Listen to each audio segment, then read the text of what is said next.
Assalamualaikum warahmatullahi wabarakatuh. Apa kabarnya hari ini anak-anak? Semoga semua dalam keadaan sehat walafiat. Kali ini kita akan masuk ke pelajaran 5 materi Rasul Allah Idolaku. Tujuan pembelajaran yang ingin dicapai yaitu setelah mengikuti pembelajaran ini, maka peserta didik diharapkan mampu meyakini kebenaran kisah Nabi Daud, Nabi Sulaiman, Nabi Ilyas alaihissalam, dan Nabi Muhammad sallallahu alaihi wasallam. Baiklah anak-anak, yang pertama kita akan membahas tentang kisah teladan Nabi Daud alaihi salam.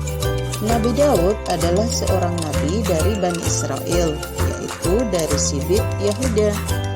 Nabi Daud merupakan keturunan ke-13 dari Nabi Ibrahim alaihissalam. Nabi Daud hidup pada masa Raja Talut yang beriman dan Raja Jalut yang kafir. Ketika itu terjadi peperangan antara tentara Talut dan tentara Jalut. Pada saat itu tentara Talut dapat mengalahkan tentara Jalut serta bala tentaranya dengan izin Allah Subhanahu wa taala.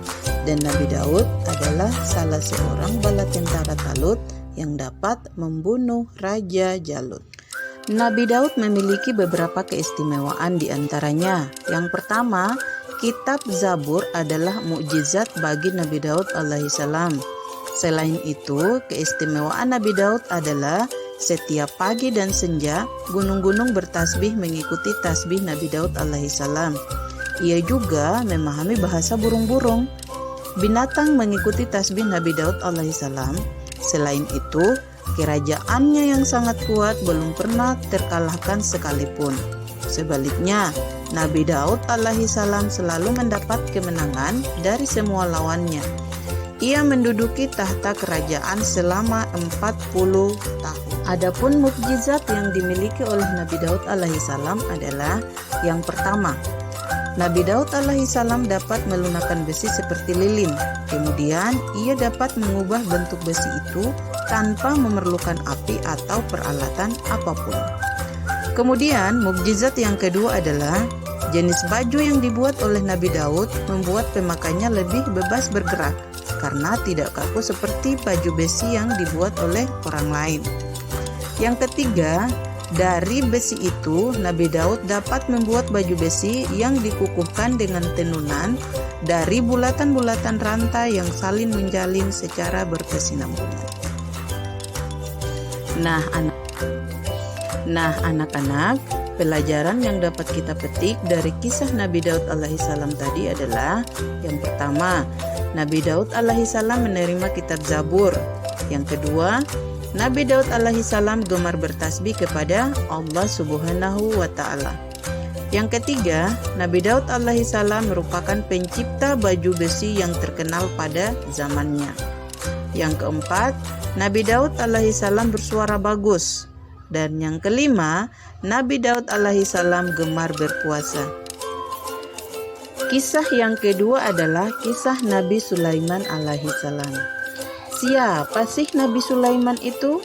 Ada yang tahu tidak? Nabi Sulaiman alaihissalam adalah putra Nabi Daud alaihissalam. Setelah Nabi Daud alaihissalam wafat, Nabi Sulaiman alaihissalam menggantikannya sebagai raja. Mukjizatnya yang paling terkenal adalah diberinya keistimewaan oleh Allah, yaitu dapat memerintah bukan hanya kepada manusia, melainkan juga kepada hewan, angin, dan jin. Nabi Sulaiman ini dapat menjadikan angin bertiup atas perintahnya ke tempat yang ia kehendaki.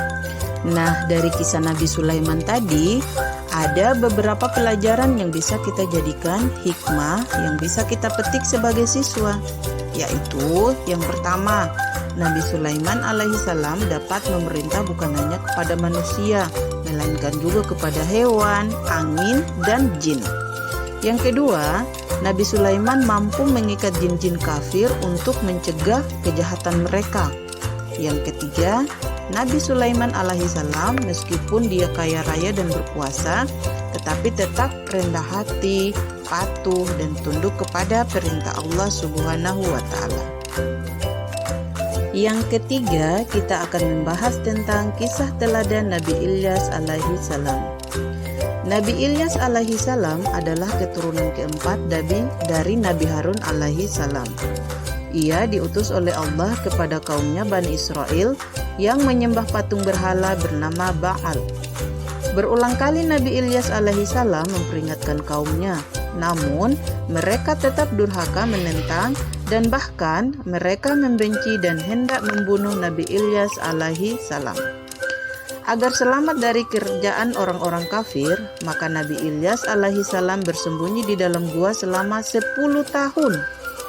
Karena kedurhakaan orang-orang kafir itulah Allah Subhanahu wa Ta'ala menurunkan musibah kekeringan pada kaum Nabi Ilyas alaihi salam.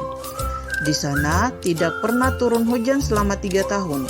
Akibatnya, banyak tanaman dan binatang ternak yang mati, serta banyak pula penduduk yang mengalami kelaparan karena kekurangan makanan.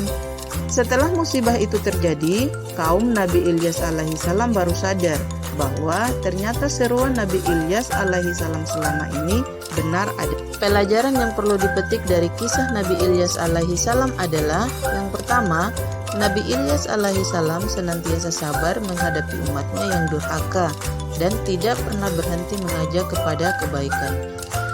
2. Nabi Ilyas alaihi salam selalu berdoa untuk keselamatan umatnya. 3. Bagi umat manusia yang durhaka, Allah Subhanahu wa Ta'ala turunkan malapetaka atau siksaan. Nah, yang keempat adalah kisah keteladanan Nabi Ilyas alaihi salam. Nabi Ilyas alaihi salam adalah keponakan dari Nabi Ilyas alaihi salam. Ia pernah bersembunyi bersama Nabi Ilyas di gunung untuk menghindari bala tentara Raja Ba'labak. Selama masa kepemimpinan Nabi Ilyas alaihi salam, kaum Bani Israel hidup rukun, tentram, makmur karena berbakti dan bertakwa kepada Allah Subhanahu wa Ta'ala. Akan tetapi, setelah ia wafat, kaumnya Bani Israel kembali durhaka kepada ajaran Allah yang dibawa oleh Nabi Ilyas alaihi salam. Hari demi hari mereka semakin kufur kepada Allah. Pada akhirnya, Allah melenyapkan segala kenikmatan dan kesenangan hidup kaumnya, sehingga jadilah mereka dilanda kesengsaraan. Pelajaran yang bisa kita petik dari kisah keteladanan Nabi Ilyas alaihi salam adalah: Nabi Ilyas alaihi salam adalah pelanjut kekuasaan Nabi Ilyas alaihi salam. Yang kedua, Nabi Ilyas alaihi salam mampu menciptakan kaumnya hidup rukun, tentram, dan makmur karena berbakti dan bertakwa kepada Allah Subhanahu wa Ta'ala. Yang ketiga, ketaatan kepada Allah Subhanahu wa Ta'ala dan Rasul-Nya pasti membawa kebahagiaan hidup di dunia maupun di akhirat. Yang kelima adalah kisah keteladanan Nabi Muhammad sallallahu alaihi wasallam. Nabi Muhammad sallallahu alaihi wasallam adalah nabi terakhir dari 25 nabi dan rasul, dan tidak ada nabi dan rasul sesudahnya.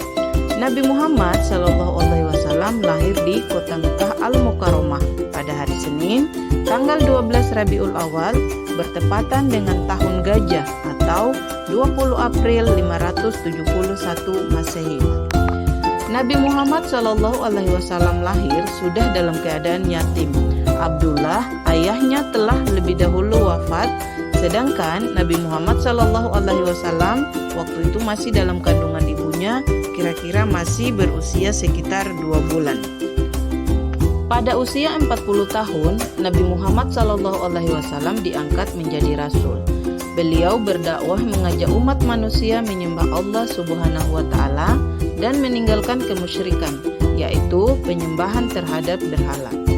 Nabi Muhammad Shallallahu Alaihi Wasallam mempunyai kebiasaan berkhalwat, yaitu mengasingkan diri dari keramaian manusia, merenung, mendekatkan diri kepada Allah. Tempat yang digunakannya adalah di Gua Hira, kurang lebih 5 km dari arah timur kota Mekah. Dia lakukan itu pada setiap bulan Ramadan tiba. Terima kasih sudah menyaksikan. Sampai berjumpa di video pembelajaran selanjutnya.